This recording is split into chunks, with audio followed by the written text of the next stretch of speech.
سلام، من سارا هستم از کانال سارامون.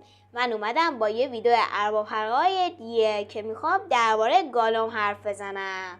یعنی قراره چه چیزایی راجع به گالوم بهتون بگم که شاید شما هم ندونید. پس بزن بریم سراغ برنامه امروز.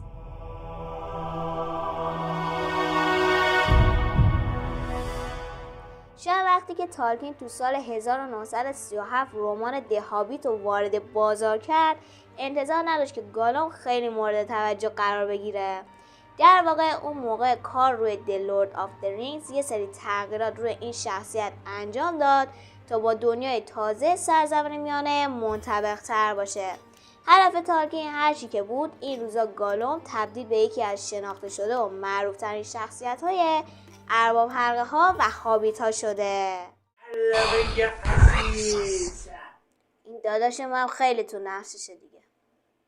چقدر وحشتناک بود، چقدر ترسیدم. گالوم کلا یه شخصیت پیچیده حساب میشه که شروره، ولی نه کاملا شرور. از یه سمت اونو میشه یه راهنمای شرور در نظر گرفت که تو تضاد با گاندالف و فرودو رو به سمت تاریکی میکشونه. خیلی دیده شده که تو سریال گالوم با خودش درگیره که دلیل اون دسترسی طولانی مدت به حلقه یگانه سارونه. این جوار شیطانی باعث شد تا ذهن گالوم دو تیکه بشه و در عین حال روی بدن گالوم اثر گذاشته. ویدیو امروز میخوام سراغ 3 تا از ویژگی‌های خاص بدن گالوم برم که باعث به هم ریختن زندگی اون و تاثیر حلقه روی اونه. توی ویدیو قبلی در مورد اینکه پیش از داستان ارباب حلقه‌ها چه اتفاقی افتاد صحبت کردم. حالا توی ویدیو امروز یکم هم در مورد گالوم حرف بزنیم. بریم سراغ ادامه ویدیو. فقط لطفا منو سابسکرایب کنید و با زدن زنگوله از ویدیوهای جذاب و خفنی که تو راهه با خبر بشید.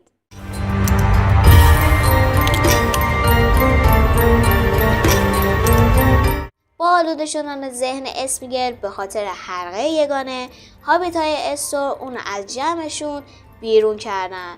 برای همین اون به سمت کوهستان مهالود رفت و تو تاریکی زندگی تازه‌ای برای خودش شروع کرد.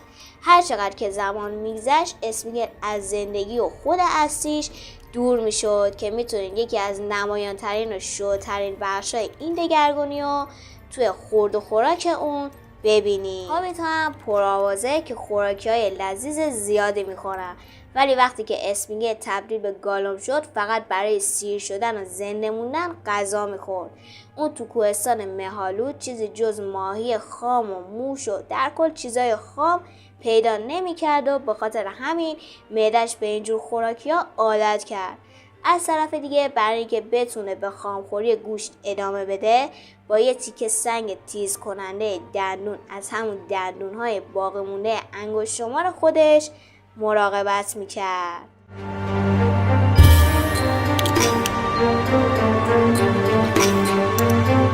یکی دیگه از بخش دگرگون شده بدن گالوم وقتی که به درون کوه‌ها خزید بیناییش بود. اون برای زنده موندن مجبور بود شکار کنه و اگه نمیتونست چیزی ببینه شکار هم نمیتونست بکنه.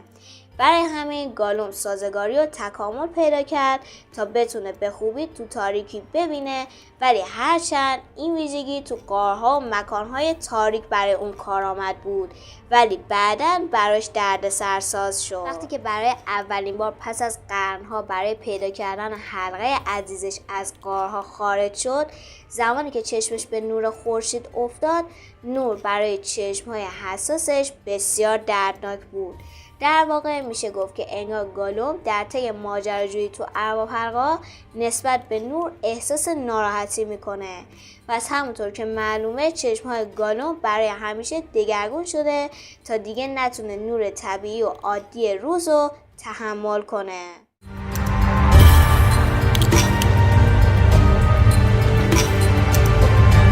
همونطور که گفته شده حلقه یگانه سارون باعث افزایش طول زندگی گالوم شده، ولی تنها این دگرگونی فیزیکی ریشه گرفته از حلقه نیست. به خاطر نیازهایی مثل گرفتن ماهی، حرکاتش و مهارتش بسیار سریعتر و قوی‌تر شد. علاوه بر شتابش، گالوم به شکل غیر عادی قویه که احتمالاً حلق یگانه به اون نیرومندی و قدرت هدیه داده باشه. ولی توی همین حال یه دلیل دیگه برای همه کارهای فراتبیعی اون وجود داره. از دست دادن حلقه به شکلی که حتی خود آراگورن میگه کینه‌توزی اون باعث شده تا نیروی فراتر از تصور به دست بیاره. خب بریم سراغ ادامه. البته بریم یه تریلر خفن ازش ببینیم و برگردیم تا یه سری چیزای خفن دیگه هم بهتون بگم. و قبل از اینکه بریم لطفاً برای حمایت از منو سابسکرایب کنید و زنگوله رو بزنید. بریم برای تریلر.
بعد از اینکه 3 تا از ویژگی‌های بدن گالوم رو براتون گفتم، وقتشه که در مورد فیلم جدید فیلم ارباب حلقه ها به اسم شکار گالوم حرف بزنم.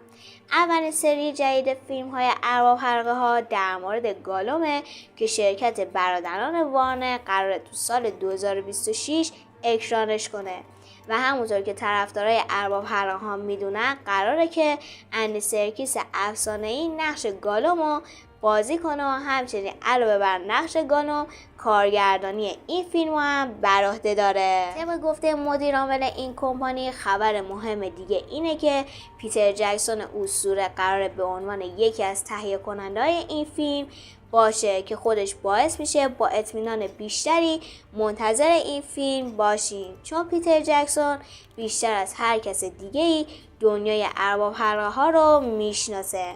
همچنین این فیلم قراره در مورد چیزهای حرف بزنه که تا حالا در موردشون گفته نشده و تو مراحل اولیه نوشتن فیلمنامه است. خسته که نشدید؟ قبل از اینکه بریم یه چند تا شایعه در مورد این فیلم بگم، لطفا منو سابسکرایب کنید و با زدن زنگوله از ویدیوهای خفن و جذاب دیگه که تو راهه با خبر بشید. خیلی خوب، یه چند تا شایعه بهتون بگم که حال کنید که ممکنه به واقعیت تبدیل بشه. اول اینکه ممکنه ایان مککلن اسطوره دوباره تو نقش گاندور تو این فیلم باشه و در ضمن ممکنه ویگو مورتنسن هم تو نقش آراگورن تو فیلم حضور داشته باشه. شایعه بعدی اینه که برادران وارنر امتیاز چند تا فیلم دیگه از مجموعه ارباب حلقه ها رو خریدن و قرار کلی فیلم دیگه ازش بسازن. خدا رو شکر ما که راضیم، خدا هم ازشون راضی باشه.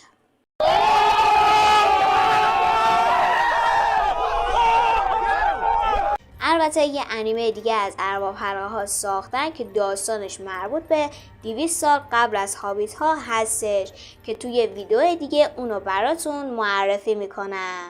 خب به نظرتون چطور بود؟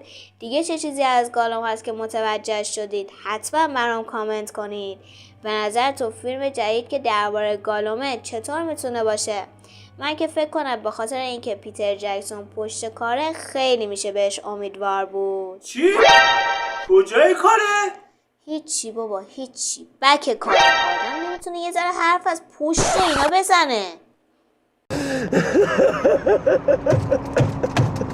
اینم از ویدیو ارباب حلقه این هفته.